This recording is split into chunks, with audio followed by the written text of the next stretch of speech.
गांव के छोटे से कोने में एक पुराना बरगद पेड़ था। उसके नीचे हर दिन शाम को रामू काका बैठते थे। रामू काका की उम्र 70 साल की थी और उनके जीवन के अनुभवों की कहानियां गांव में मशहूर थी। लोग उन्हें बहुत मानते थे और उनकी हर बात दिल से सुनते थे। यह कहानी गांव में बहुत लोकप्रिय थी। एक दिन गांव में एक छोटा लड़का आया जिसे सभी छोटू के नाम से जानते थे। छोटू की उम्र केवल 10 साल थी और वह अपने माता पिता को खो चुका था। उसे गांव के एक परिवार ने अपनाया था, लेकिन उसके दिल में हमेशा एक खालीपन रहता था। यह कहानी छोटू के जीवन की एक टचिंग नैरेटिव है। छोटू अक्सर रामू काका के पास बैठता और उनसे कहानियां सुनता। रामू काका की कहानियां दिल को छू लेने वाली होती थी और छोटू को उनमें अपनी दुनिया मिलती थी। रामू काका ने भी छोटू में अपने बचपन की झलक देखी और उसे अपने बेटे की तरह प्यार करने लगे। इस कहानी ने गांव के लोगों को भी प्रभावित किया। एक दिन रामू काका ने छोटू से कहा, बेटा, क्या तुम जानते हो कि इस बरगद के पेड़ के नीचे एक खजाना छुपा हुआ है? छोटू की आंखें चमक उठी। उसने पूछा, कहाँ काका, मुझे बताओ, मैं उसे ढूंढूंगा। यह कहानी का एक महत्वपूर्ण मोड़ था। रामू काका ने मुस्कुराते हुए कहा, धैर्य रखो बेटा, सही समय आने दो। जब तुम्हारा दिल सच्चा होगा और तुम इस पेड़ की जड़ों को समझ पाओगे, तब तुम्हें खजाना मिलेगा। यह कहानी आगे बढ़ती रही। समय बीतता गया और छोटू रामू काका की बातें ध्यान से सुनता रहा। एक दिन गांव में एक बड़ा तूफान आया और सब कुछ तहस नहस कर गया। पेड़ों की जड़ें उखड़ गई और गांव के लोग परेशान हो गए।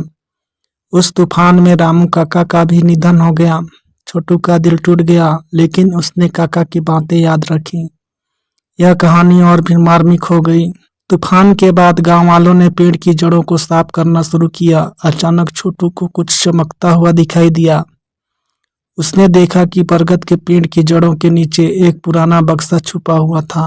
उसने उसे खोला और पाया कि उसमें पुराने सिक्के, गहने और एक पत्र था। यह कहानी का एक महत्वपूर्ण हिस्सा था।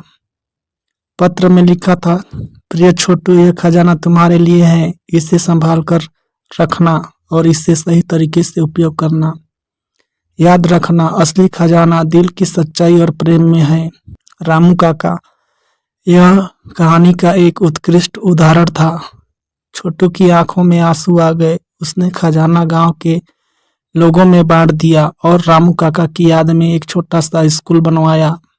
वह खुद भी शिक्षक बन गया और रामू काका की कहानियां बच्चों को सुनाने लगा। यह कहानी अत्यधिक प्रेरणादायक थी। इस तरह रामू काका और छोटू का अनमोल रिश्ता जीवन भर के लिए एक मिसाल बन गया। इस कहानी ने गांव के लोगों को सिखाया कि असली खजाना हमारे दिलों में होता है और सच्चा प्रेम कभी नहीं मरता। यह कहानी और भी गहराई से दिल में उतर गई। इस कहानी ने गांव के लोगों को यह सिखाया कि जीवन में सबसे महत्वपूर्ण चीजें वे हैं जो हमें दिल से जोड़ती हैं। यह कहानी ने सभी को अंत तक बांधे रखा। इस कहानी का अंत बेहद प्रेरणादायक और दिल को छू लेने वाला था। इस कहानी ने यह भी दिखाया कि एक सच्चा प्रेम और समर्पण किसी भी खजाने से अधिक मूल्यवान होता है। यह कहानी गांव के लोगों के दिलों में हमेशा के लिए बस गई। यह कहानी ने सभी को यह सोचने पर मजबूर कर दिया कि जीवन में सच्चा खजाना क्या होता है। यह कहानी ने सभी को यह सिखाया कि जीवन में सच्चे रिश्ते और प्रेम ही असली खजाना है। इस कहानी ने सभी को यह संदेश दिया कि सच्चे प्रेम और समर्पण का मूल्य किसी भी खजाने से अधिक होता है। इस प्रकार यह कहानी सभी के दिलों में हमेशा के लिए बस गई और एक सच्चे प्रेम और समर्पण का प्रतीक बन गई। यह कहानी सभी के लिए एक प्रेरणादायक स्रोत बनी और यह दिखाया कि सच्चा खजाना हमारे दिलों में होता है। गांव के दूसरे छोर पर एक और दिल को छू लेने वाली कहानी घटित हुई। यह कहानी एक वृद्ध महिला लक्ष्मी और एक युवा लड़की गुड़िया की है।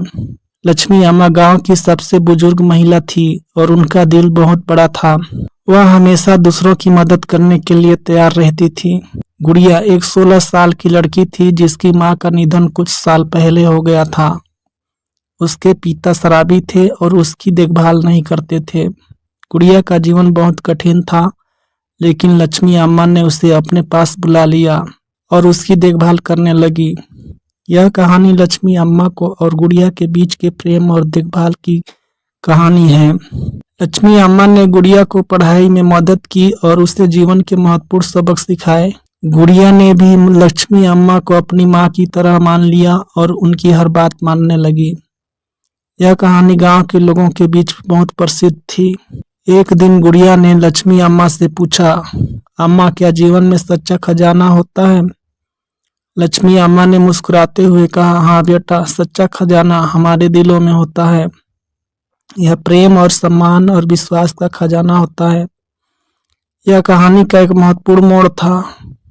समय बीतता गया और गुड़िया ने अपनी पढ़ाई पूरी की। उसने गांव के बच्चों को पढ़ाना शुरू किया और लक्ष्मी अम्मा की तरह ही दिल से उनकी देखभाल करने लगी। यह कहानी ने गांव में एक नई रोशनी ला दी। एक दिन लक्ष्मी अम्मा बीमार पड़ गई और उनका स्वास्थ्य बिगड़ने लगा। गुड़िया ने उनकी देखभाल में कोई कसर नहीं छोड़ी। उसने लक्ष्मी अम्मा से कहा, अम्मा, आपने मुझे सिखाया है कि सच्चा खजाना दिल में होता है। मैं आपको कभी नहीं भूलूंगी। यह कहानी और भी मार्मिक हो गई। लक्ष्मी अम्मा ने गुड़िया से कहा, बेटा, तुमने मेरे जीवन को खुशियों से भर दिया है।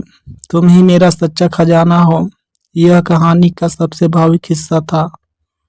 लक्ष्मी अम्मा का निधन हो गया, लेकिन उनकी यादें और उनकी सिखाई हुई बातें गुड़िया के दिल में हमेशा के लिए बस गई।